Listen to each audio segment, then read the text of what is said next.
I took all of my blankets down the hall with me and waited outside the bathroom for my turn in the shower. Then I lay down right on top of the heater vent, and when the furnace was blowing, the experience was even better than being in bed. Ah. The problem was, the heat only stayed on for about 5 minutes at a time, so when the furnace wasn't running, I was just lying there on this cold piece of metal. Not good.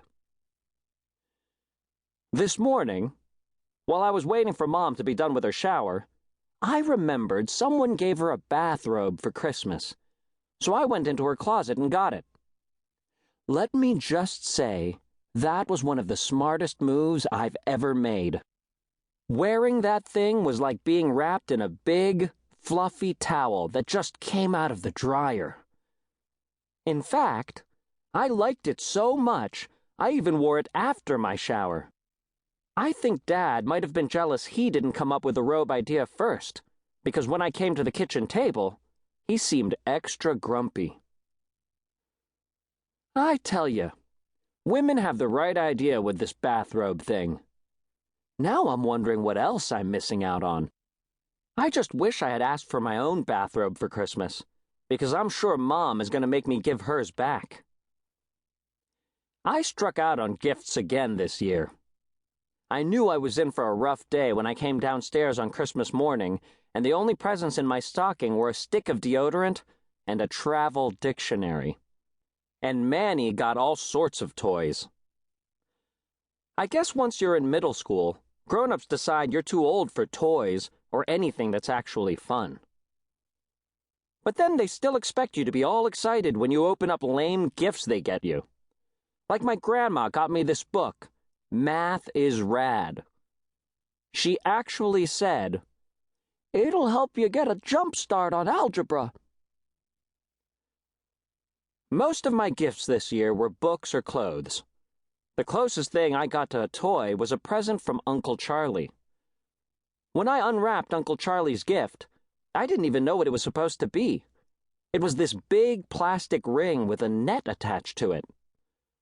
Uncle Charlie explained that it was a laundry hoop for my bedroom. He said I was supposed to hang the laundry hoop on the back of my door, and it would make putting away my dirty clothes fun, like playing basketball. At first, I thought it was a joke, but then I realized Uncle Charlie was serious, so I had to explain to him that I don't actually do my own laundry. I told him I just throw my dirty clothes on the floor, and Mom picks them up and takes them downstairs to the laundry room. Then, a few days later, everything comes back to me in nice, folded piles. I told Uncle Charlie he should just return the laundry hoop and give me cash, so I could buy something I'd actually use. That's when Mom spoke up. She told Uncle Charlie she thought the laundry hoop was a great idea. Then she said that from now on I'd be doing my own laundry. So basically, it ends up that Uncle Charlie got me a chore for Christmas. It really stinks that I got such crummy gifts this year. I put in a lot of effort buttering people up for the past few months, and I thought it would pay off on Christmas. For example, I shoveled snow out of Grandma's driveway in the freezing cold, and for Christmas, she gave me a pair of black long underwear. Now that I'm responsible for my own laundry, I guess I'm kind of glad I got a bunch of clothes. I might actually make it through the whole school year before I run out of clean stuff to wear. Monday. When me and Rowley got to our bus stop today, we found a nasty surprise.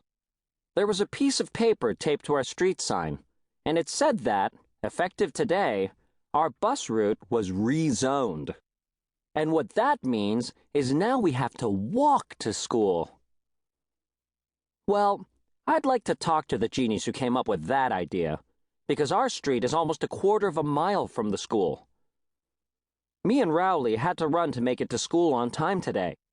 And what really stunk was when our regular bus passed us by and it was full of kids from Worley Street, the neighborhood right next to ours. The Worley Street kids made monkey noises when they passed us, which was really annoying because that's exactly what we used to do when we passed them. To keep listening to this audiobook for free, click the link in the description. It will take you to a free Audible trial where you can listen to this and many other books for free for 30 days.